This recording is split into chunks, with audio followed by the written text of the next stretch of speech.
kurdami šitą namą, šitą produktą, jeigu galime jį taip pavadinti, mes galvom apie jaunus žmonės, iš tiesų save galiu pastatyti jų pavyzdį, ar ne, į žmogų, kuris turi, sakykime, vidutinės pajamas, galbūt čiut aukštesnės, bet nenori rūpintis statybų vargais. Tiesiog namui gyvuoti reikia apie 100 kW.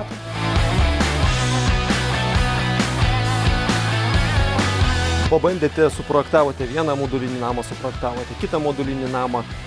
Kaip dabar žiūrite į modulinių namų perspektyvas mūsų šalyje, jų ateitį, ar tai prigis?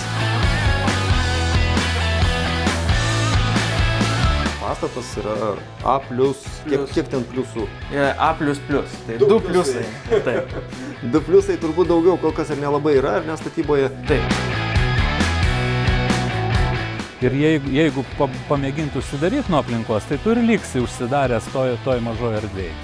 O kada tu įsileidi aplinką, tau atrodo, kad tu gyveni žymiai plačiau. Pažiūrėk, tie lankai kokią erdvės jausmą duoda. Tai būtent, tai buvo tas momentas, ką ir norėjau pasakyti, kad tu nebesupranti, kur čia, ar čia dar vienas kambarys, ar čia terasa.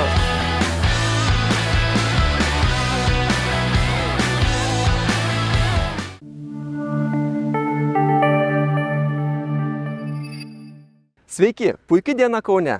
Šiandien mes, Struktum tinklalaidės DNA+ komanda, atvykome čia, kad parodytumėm jums, kokios yra modernių, gyvenimui puikiai pritaikytų modulinių namų galimybės. Šio modulinio namo energinė klasė yra A++ ir jį projektavo žinomas Lietuvos architektas profesorius Sigitas Kuncevičius. Beje, galiu iš karto paneigti mitą, kad moduliniai namai statomi iš jūrinių konteinerių. Šio modulinio namo statybai panaudotos aukščiausios kokybės medžiagos. Modulinių namų rinka itin sparčiais žingsniais žengia į priekį visoje Europoje ir pradeda dominti taip pat ir mūsų šalies gyventojus.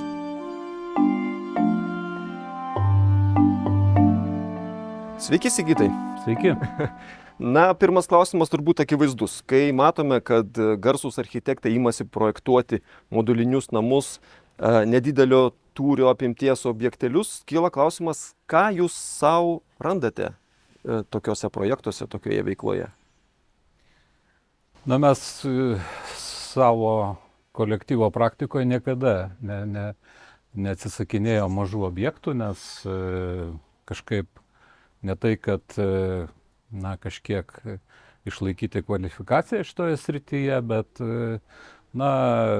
laikom, kad ta architektūrai yra tiek laukas pasireikšti tiek dideliuose objektuose, tiek mažuose. Vienas iš tokių uždavinių buvo lyg ir, kad negazdinti, reiškia, Lietuvos kliento, kad jisai iš savo išorės neprimintų, kad čia sudėti, reiškia, atskiri moduliai, tai lyg ir, reiškia, toks buvo tikslas, o visumoje dirbti šitoje temoje yra įdomu ta prasme, kad atsiranda lyg ir naujos galimybės, nes mes visi puikiai žinom, kaip nelengva yra realizuoti nedidelį objektą, kas tai išeina į terminus, paprasčiausiai šiandien statybose labai ta tokia meistrų rotacija galų gale.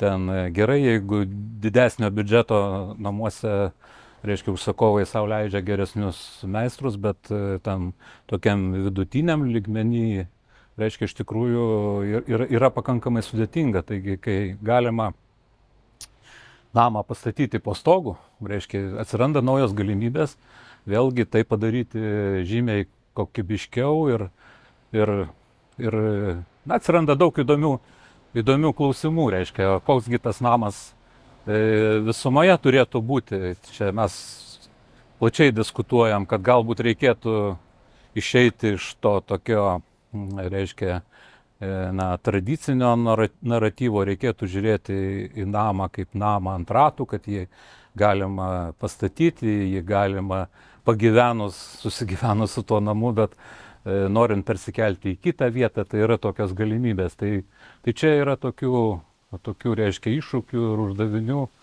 na, labai daug ir tas mus kažkaip tai, na, suvilioja.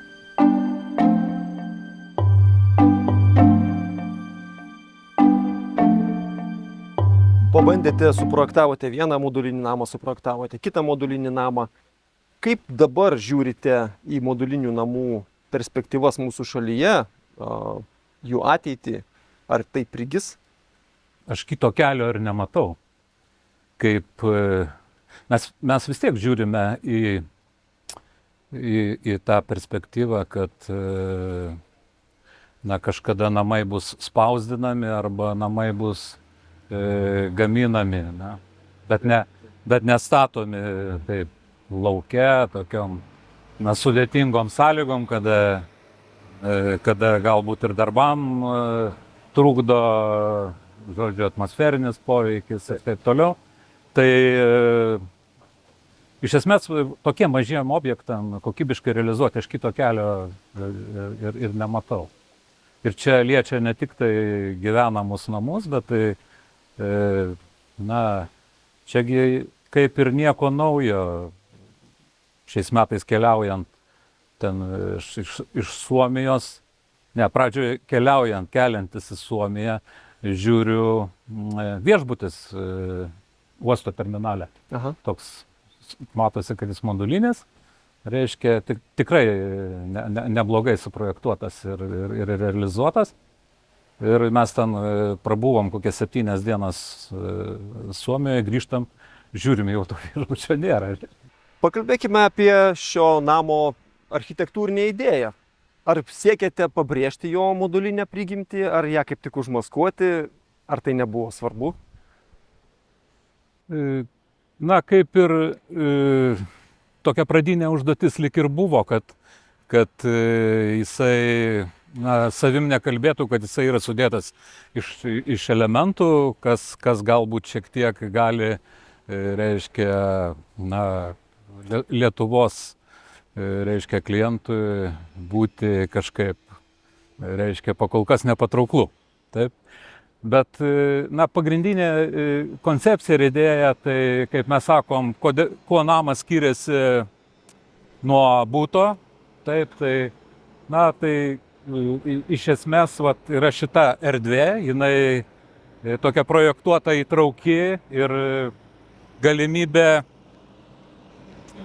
galimybė čia yra ta, kad kada, reiškia, šita terasa yra įtraukta, iš tikrųjų joje galima pradėti anksčiau gyvenimą pavasario mėnesiais, jau beveik balandžio mėnesį, jeigu išlenda saulutė, gali šitoj terasoje gyventi.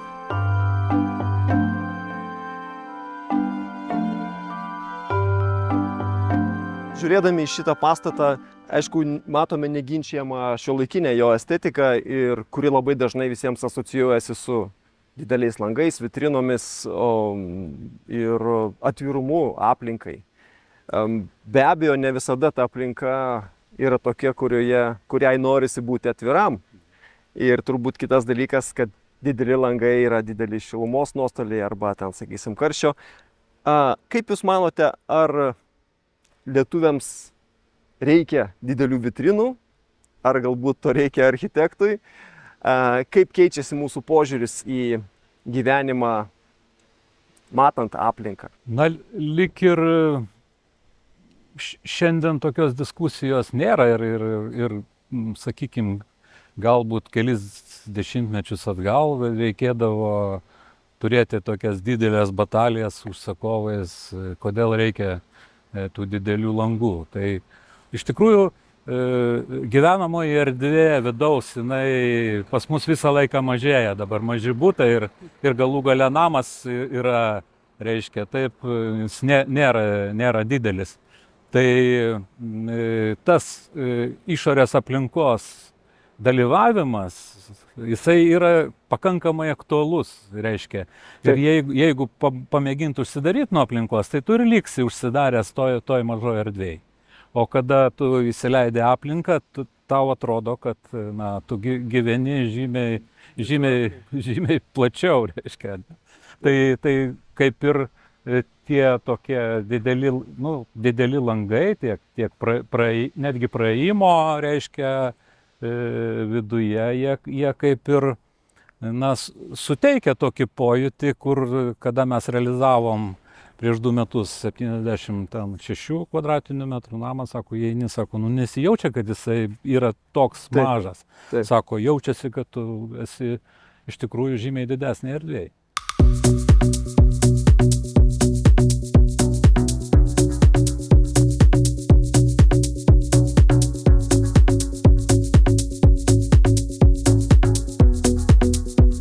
Apie modulinių namų galimybes, jų rinkos situaciją toliau kalbame su žmogumi, kuris daug metų dirba vystant modulinių namų projektus, nuolat naujoves diegiančios bendrovės Laifio atstovu Vainiumi Gabaliu. Sveiki, Vainiau. Sveiki. Malonu. Malonus. Štai esame šiuolaikinėme interjere. Jeigu ne vaizdas už lango, mes turbūt nesuprastumėm, kad esame gamykloje. Ir žinau, kad šitas namas yra pagamintas gamykloje. Taip, visiškai teisingai. Bet pirmiausia, kaip visada norisi paklausti, o kam jis pagamintas, kam jis skirtas? Kurdami šitą namą, šitą produktą, jeigu galime jį taip pavadinti, mes galvom apie jaunus žmonės, iš tiesų save galiu pastatyti jų pavyzdį, ar ne, į žmogų, kuris turi, sakykime, vidutinės pajamas, galbūt čiut aukštesnės, bet nenori rūpintis statybų vargais. Ir aš manau, kad šitas produktas būtent tą problemą ir sprendžia labiausiai. Iš tiesų, jaunų žmonių nenora dirbti statybose, nenora dirbti tos 2 metus ten projektų vadovų, tai tiesiog tai yra toks alternatyvus produktas tokiem žmonėm. Puiku, vadinasi, teoriškai tai yra šiuolaikinis loftas, norintiems gyventi atskirai. Taip, palikti tos tėvus ir išsikraustyti gyventi atskirai. Žmonėms, kurie galėtų ir šitokį vaizdą pro langą matyti, jam berželiai gal ir ne visada taip labai aktualu. Ar berželiai aktualu ar ne, tai čia jau kiekvienam savo, bet iš principo taip.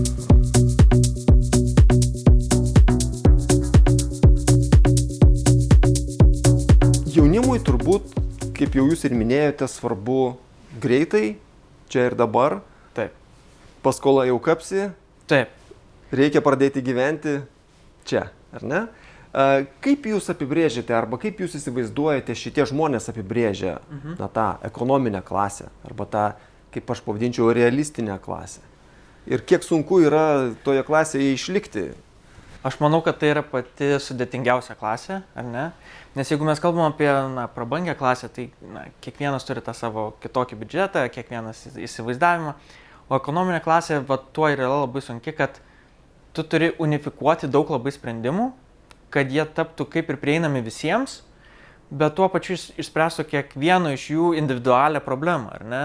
Tai čia tas ekonominės klasės, sakykime, didžiausias iššūkis ir yra mums. Kaip išspręsti didelės aprėpties žmonių problemą kažkokiais standartizuotais sprendimais. Ok, skamba kaip atsakymas į amžiną klausimą, ar ne? Kaip padaryti, kad būtų pigu ir kartu gerai. Mes jau kalbėjome su architektu ir jis iš tikrųjų išsakė labai panašų požiūrį kaip ir jūsų. Net ir iš jo kaip kūrėjo pozicijos atrodo, kad žymiai daugiau saugumo jam kaip autoriui suteikia tai, kad prie jo kūrinio vėliau kažkas tai neprisilies ir neprisidės. Taip ir čia šiuo atveju žmogus gauna iš karto tai, ką jis įsivaizdavo, o ne tai. Aš manau, kad tai yra labai svarbus dalykas, nes vėlgi tas pats statybų klausimas, ar ne, tu gauni sąmatą, jinai yra ten, tarkim, kaip pavyzdys, 175 000, prasideda statybos, viskas tiko, ar ne, statybų pabaigoje, tai matai, kad ta sąmata yra vis dėlto ne 175, o yra jau išleista 195 000 ir dar tau liko pasidaryti visą interjerą. Tai ir parduoti jau nebėra ką. Ir parduoti nebėra ką, ar ne? O šitoj vietoj tu pasirašai sutartį, tu turi fiksuotą kainą, tu turi objektą, kuris pas tavęs sklype gali atsirasti per 6 mėnesius, ar ne? Ir vienas dalykas, tu jau sutaupai paskolos, nes tu nemoki tos 2 metus tos paskolos už statybų dalį, ar ne? Tu tos 6 mėnesius jau gali pradėti, už 6 mėnesius gali pradėti gyventi savo name, atsinešti lagaminą, išsikrausti daiktus, pasikabinti į lentynas, viską.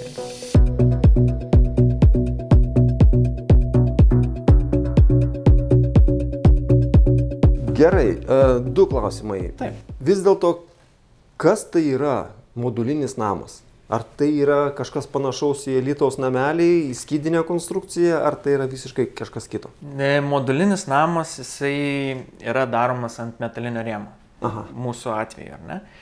Tai ant metalinio rėmo tai yra kaip pagrindas. Taip, tai nėra jūrinis konteineris išpjaustytoms skardom. Tai va, gera pastaba, čia yra labai dažnas mitas iš tiesų, kad modulį, čia vėlgi iš tų senesnių laikų ateina tas dalykas, kad modulį visi įsivaizduoja kaip jūrinį konteinerį, kuriame išpjovėm sienas, įdėjom ten kažko, tai nežinau, sandvičo, ar ne? Paskui pakėlėm ir jis sukrypo. Įdėjom langus jo ir, tipo, va čia gyvenam tokiam konteineriu.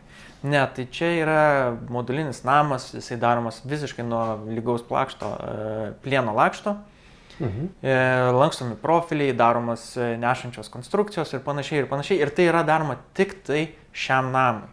Pakalbėkime apie tai, ko nesimato šitose sienose. Čia, reiškia, išvedžiota yra elektros instaliacija. Grindinis šildymas. Grindų šildymas, taip. Aha. Čia klausimas šildymo yra sprendžiamas per grindinį šildymą. Yra išvedžiota elektros instaliacija, vanduo, nuotekos. Tiesiog tai yra kapitalinis namas kitokiam formate. Plane, mūsų idealiam tam scenarijuje, kai mes įsivaizduojam, kad tai tas namas yra visiškai mažai vartojantis kažkokių tai energetinių išteklių, tai ir būtų, kad pasinaudoti geoterminiu šildymu, taip, kad galėtume mes tą, sakykime, turėti žaliąją energiją, kaip ir yra numatyta šitam namui irgi saulės kolektoriai, taip, kad tą, sakykime, energetinį suvartojimą dar sumažinti ir turėti visiškai tvarų namą. Tai, belieka išspręsti tik tai vienintelį klausimą, kaip tas nuotekas tvarkingai, gražiai utilizuoti, perdirbti, išvalyti ir grąžinti atgal į žemę.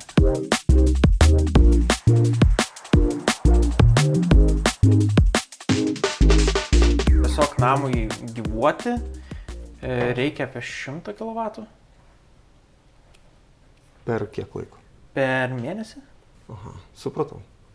Vėlgi, tai priklauso, aišku, kokia yra ta oro temperatūra lauke, ar ne? Jeigu mes turim lauke 37, tai kondicionierius sukasi, aišku, jau į 100 kW mes netilpsim. Bet jeigu tai yra tos tokios, pavadinkim, idealios sąlygos, ar ne? Toks jau vėlyvesnis pavasaris, kada saulė prišildo patalpas per langus ir naktis jau nėra ten -15, tai to energetinio ten suvartojimo yra labai minimaliai. Visa tai yra dėka to, kad šitas pastatas yra A+, kiek ten pliusų? A++. Tai 2 pliusai. Taip. 2 pliusai turbūt daugiau kol kas ir nelabai yra, ar ne, statyboje. Taip. Ir jau jūs pradėjote kalbėti apie tai, kokie yra privalumai, tai yra pavasario saulėje nušvitus meiliai, mes gauname nemokamą energiją iš jos ir mums praktiškai kainuoja labai mažai šito namo išlaikymas, ar ne? Taip, tai yra, aš lyginu su savo butu, kuriame dabar gyvenu, tai yra nieko, praktiškai nieko prie to, ką, susivartoji šiokią dieną tiesiog. O primink, koks plotas yra viso šito namo, nes mes čia vaikštome ir nebesuprantu, kur baigėsi namas ir kur prasideda kiemas. Šito namo plotas yra 75 kvadratai. 75 kvadratai? Taip, ir už šių durų yra dar 25 kvadratų priestatas su dalinė apdaila, kurią galėsim pamatyti, parodysiu iš tiesų, kad vartotojas irgi žinotų, kas yra pas mus dalinė apdaila.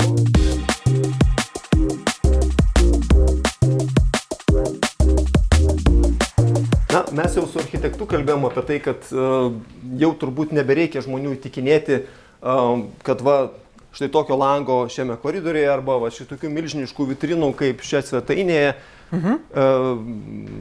kad jų reikia, klientai jau žino, jie nori, jie yra prie to įpratę ir galbūt mažesnį langą padaryti jums būtų konstrukciškai kažkaip ir saugiau, ar neturint omeny, kad reikia tai vežioti su visais stiklo paketais vietoje, bet matyt, kad tai yra dabartis ir mes nuo jos niekur jau nebedinksime.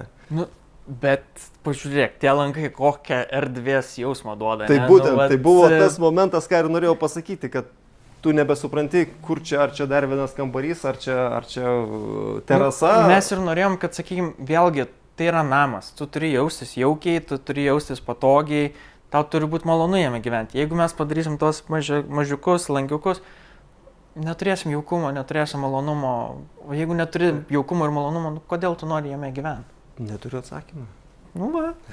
Tai dėl to ir pasirinkom didelius langus, kad, sukurti tą, sakykime, jaukumą, šiltumą ir, gerą atmosferą. Gerai, dar vienas klausimas. Mes čia matome viskas labai gražu. Kabo šviestuvai, auksinės rankenėlės, užuolaidos paveikslai, kilimai ir visa kita. Žmonės atėję čia apsidairo, sako, perku, reiškia. Taip. Suprantu, kad jie negauna užuolaidų. Tam name, kuris važiuoja pas juos, užuolaidos neplevėsuoja pro langus, ar ne? Plevėsuoja, kai jau namas pasistato. Kai jis jau pasistato. Taip. Tai įeina į visą projektą. Mūsų projekto esmė, ką mes norėtume mūsų vėlgi vietinius žmonės pripratinti, kad galima pirkti namą pilnai įrengtą. Okay. Ką sakydamas turiu pilnai įrengtą, ne? Tai jis ateina su baldais, su auksiniam rankenėlėm, užuolaidom, roletais. Visa, ko jums reikia tiesiog pradėti gyventi, jums belieka atsinešti lagaminą, jį išsipakuoti ir susikabinti daiktus. O vartotojas prieš išsirinkdamas, reiškia, kažkokią vieną ar kitą spalvą, jisai turbūt gali ją kažkur virtualiai pasižiūrėti, pavartyti? Taip yra duodami, sakykime, tiek ir tų pačių gamintojų katalogai. Aha. Jisai gali pasirinkti, pasižiūrėti. Ten, tarkim, kalbant apie grindų spalvą, ten yra jų galybė. Be abejo. Tai, jeigu jisai jaučia poreikį, kad grindys neturi būti baltos, ar ne, turi būti juodas, prašom, kodėlgi ne. Tarkim, aš nenoriu viso šito grožio. Aš esu pats savo dizaineris. Galite man ko nors padėti? Atsidaryk duris, parodysiu, kuo mes galim tau padėti.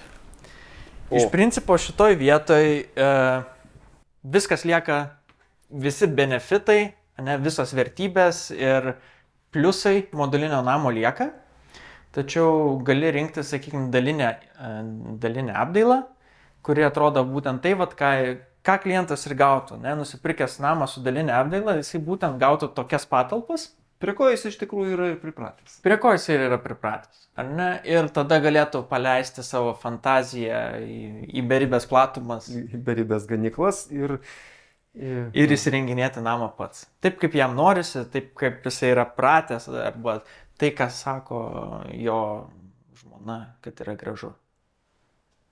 Žmonų reikia klausyti. Žmonos yra mūsų gyvenimo pamatas. Jos yra mūsų žmonos.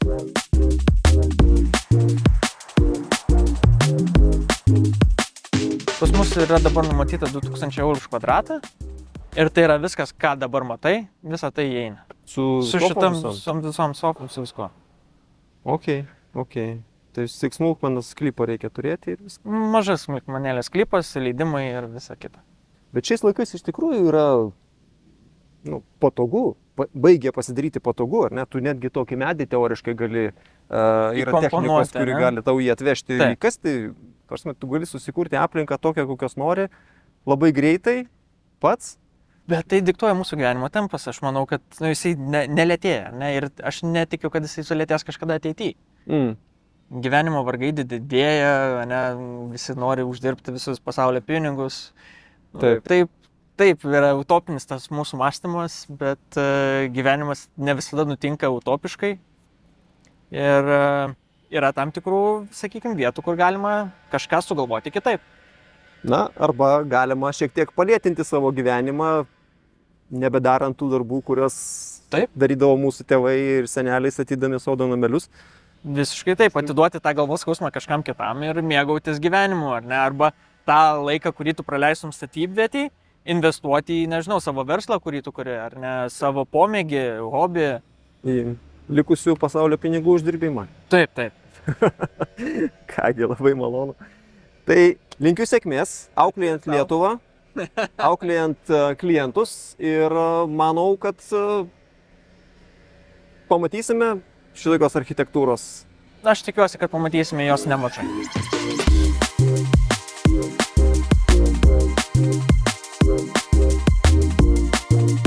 Mėly žiūrovai, ką tik pamatėte pirmąjį Lietuvoje modelinį namą, kuriam pavyko pasiekti aukščiausią energinę klasę A++.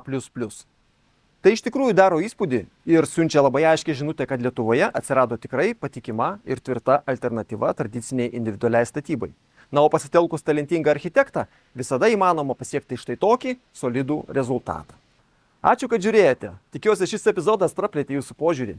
Būtinai prenumeruokite mūsų YouTube kanalą Struktum ir laukite naujų laidų, nes mes ruošiame jums dar daug įdomaus turinio.